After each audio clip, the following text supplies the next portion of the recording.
ওয়াদা নিয়েছেন, হে আমার আদম, হে নূহ, হে ঈসা, হে মূসা, তোমার কাছে যখন তোমরা থাকাকালীন, জীবিত থাকাকালীন যখন মুহাম্মদুর রাসূলুল্লাহ সাল্লাল্লাহু আলাইহি ওয়াসাল্লাম আসবে, তোমরা সেই মুহাম্মদুর রাসূলুল্লাহ সাল্লাল্লাহু আলাইহি ওয়াসাল্লামের উপর অবশ্যই ঈমান আনবে।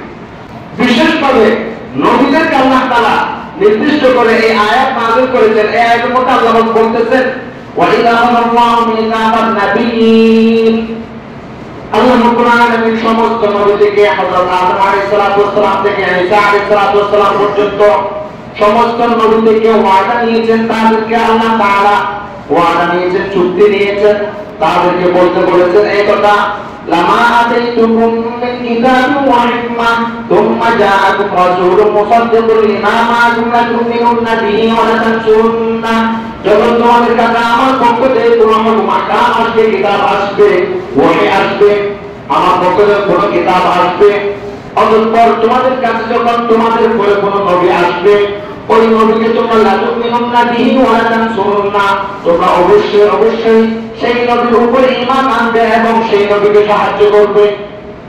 এই আয়াতের তাফসীরের মধ্যে বলা হচ্ছে এই নবী থেকে উদ্দেশ্য মুহাম্মদুর রাসূলুল্লাহ সাল্লাল্লাহু আলাইহি ওয়াসাল্লাম।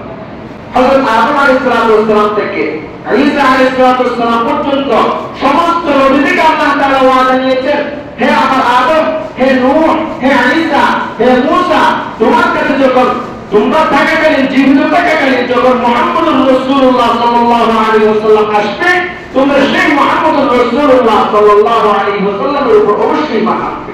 তখন আর তোমাদের নবুয়ত থাকবে না। তোমাদেরকে যে কিতাব দেওয়া হয়েছে, তাওরাত যে কিতাব দেওয়া হয়েছে, জাবুর যেটা দেওয়া হয়েছে, ইনজিল যেটা দেওয়া হয়েছে, ওই ইনজিল আর ইনজিল হিসেবে থাকবে না।